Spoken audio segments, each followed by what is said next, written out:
Cette idée est née sur le terrain.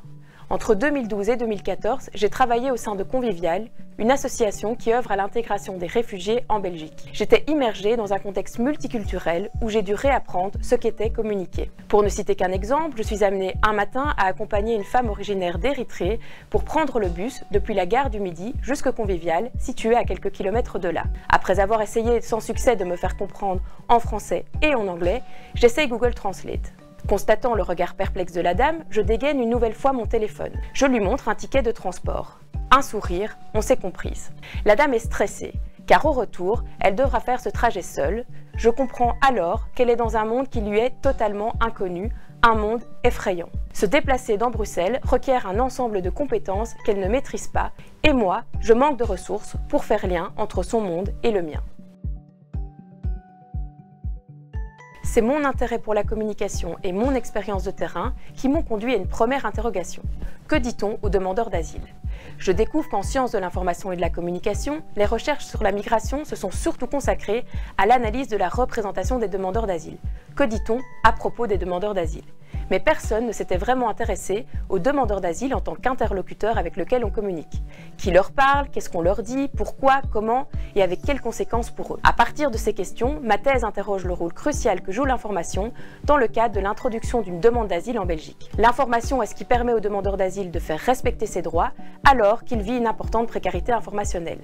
Ce nouvel arrivant fait face à une procédure d'asile complexe, à des langues et des codes culturels inconnus, et il est privé de son réseau social et de ses principales ressources. Il rencontre alors des problèmes pour accéder à l'information, alors qu'il s'agit d'un besoin vital. Par deux voies, celle des médias destinés aux demandeurs d'asile d'abord, et puis celle de la communication dans les centres d'accueil.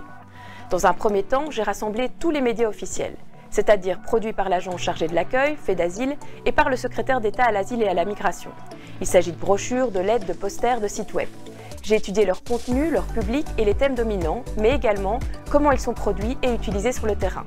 Dans un second temps, j'ai étudié les pratiques de communication informelle qui lient demandeurs d'asile et travailleurs de l'accueil à partir de plus de 60 entretiens et d'une enquête de terrain dans 6 lieux d'accueil.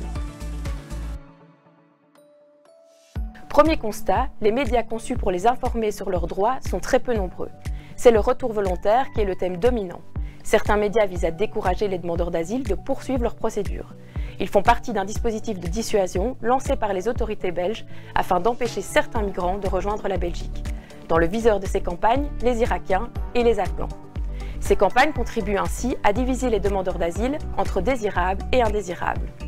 Sur le terrain, le mode de fonctionnement des centres tend à éloigner les travailleurs de l'accueil de la responsabilité morale de leurs actes. Pourtant, certains résistent et accomplissent des actions en faveur des demandeurs d'asile qui renouent alors avec l'idéal de leur mission, un accueil digne, universel et inconditionnel.